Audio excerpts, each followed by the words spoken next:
बहुत समय पहले की बात है। भारतवर्ष के हृदय में अवंतीपुर नाम का एक समृद्ध और विशाल राज्य था। इस राज्य पर शासन करते थे महाराज नीतिवर्धन।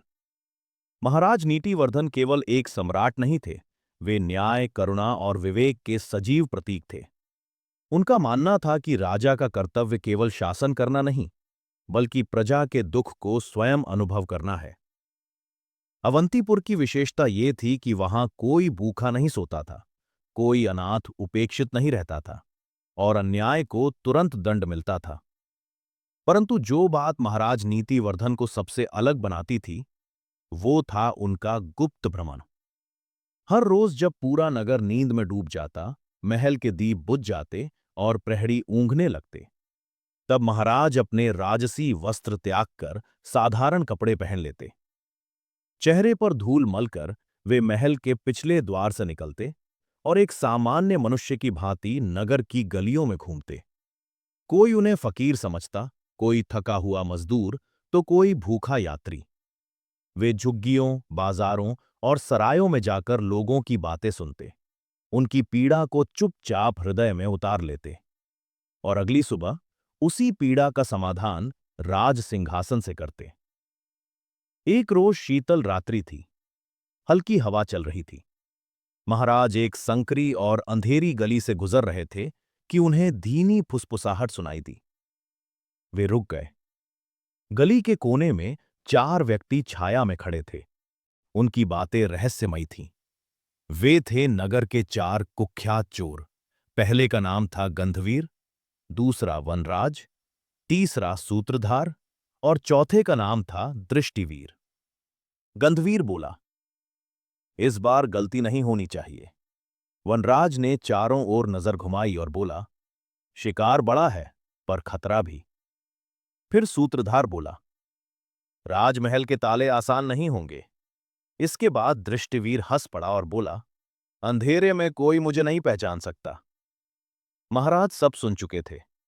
अब उन्हें निश्चय हो गया कि नगर की चोरियों के पीछे इन्हीं चोरों का हाथ है। तभी उसी समय महाराज खांसते हुए उनके पास पहुंचे और बोले, भाइयों, लगता है कोई बड़ा हाथ मारने वाले हों। चारों चौंक गए, पर सामने महाराज को एक साधारण आदमी के रूप में देखकर संदेह कम हो गया। वनराज बोला, तू कौन है? महाराज मुस्कुराए और बोले, तुम्हारी ही बिरादरी का हूं। कभी बड़ा उस्ताद था, अब किस्मत साथ नहीं देती। सूत्रधार ने कहा, अगर उस्ताद है तो हुनर दिखा। महाराज बोले, आज की रात साथ ले चलो, मेरा हुनर तुम्हें वही दिख जाएगा। थोड़ी देर बाद चारों ने सोचकर उनको अपने साथ गिरोह में शामिल कर लिया। महाराज उन चारों चोरों के साथ महल में चोरी करने के लिए चल दिए। रास्ते में महाराज ने पूछा, तुम सब में ऐसा क्या खास है? सबसे पहले गंधवीर बोला, मैं किसी भी जगह खड़ा होकर सोने चांदी की गंध पहचान लेता हूं। फिर वनराज बोला, मैं पशु पक्षियों की भाषा समझता हूं, जैसे कुत्ता खतरा बताता है और घोड़ा सच्चाई।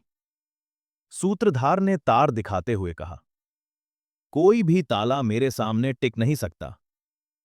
अंत में दृष्टिवीर बोला, अंधेरे में देखे हुए चेहरे मैं कभी भूलता नहीं।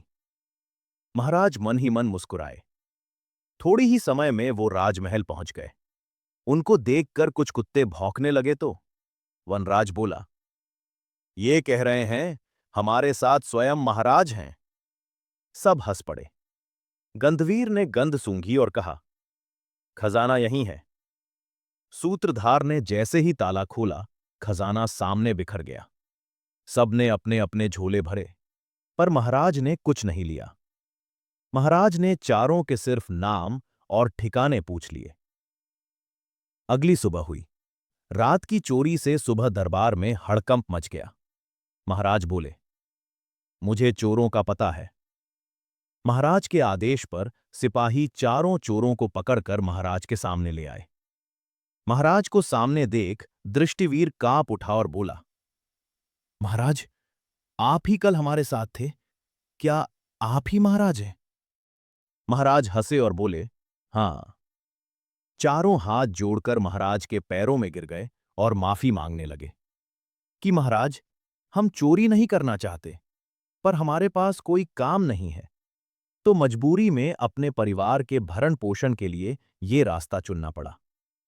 महाराज ने चारों को कहा, मैंने कल रात में ही ये जान लिया था कि आप काम जरूर खराब कर रहे हो, पर इंसान अच्छे हों, इसलिए मैं तुम्हें सुधरने का एक मौका और देता हूं।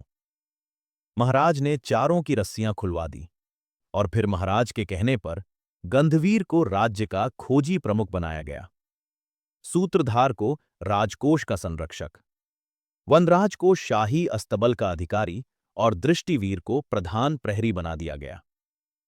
चारों ने अपने जीवन को अच्छे रास्ते से बदल लिया। वास्तव में मनुष्य की पहचान उसके अतीत से नहीं, उसकी दिशा से होती है। जो गुणों को पहचान ले, वही सच्चा राजा होता है। आपकी इस कहानी को सुनकर क्या राय है?